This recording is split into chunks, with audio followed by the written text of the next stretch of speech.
నేనైతే ఈరోజు ఒరిస్సా ప్రాంతంలో కొండ ఏరియాలో చూడండి రోడ్లు అయితే ఎలా నిర్మిస్తున్నారు. ఒరిస్సా ప్రభుత్వం చాలా హెడ్షప్ కదా, అంటే బండరాలను పగలగొట్టుకొని అలాగైతే రోడ్లను అయితే తీసుకెళ్తున్నారు చూడండి.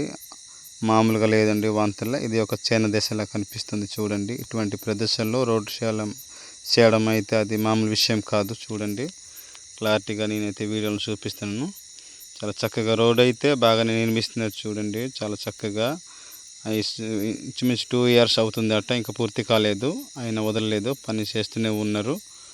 నేనైతే మార్నింగ్ టైం వెళ్ళి అలాగైతే వీడియో తీశాను చూడండి. చాలా డేంజర్ అయితే పని అయితే చేయవలసింది ఉంది.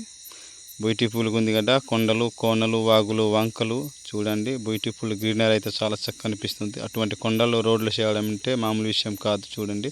కొన్ని కోట్ల ఖర్చు పెట్టి రోడ్లు అయితే నిర్మిస్తున్నారు చూడండి. ఒక పార్కులా కనిపిస్తున్నాయి మన కొండ ప్రాంతంలో. వెరీ బ్యూటిఫుల్గా ఉన్నాయి. Okay, bye.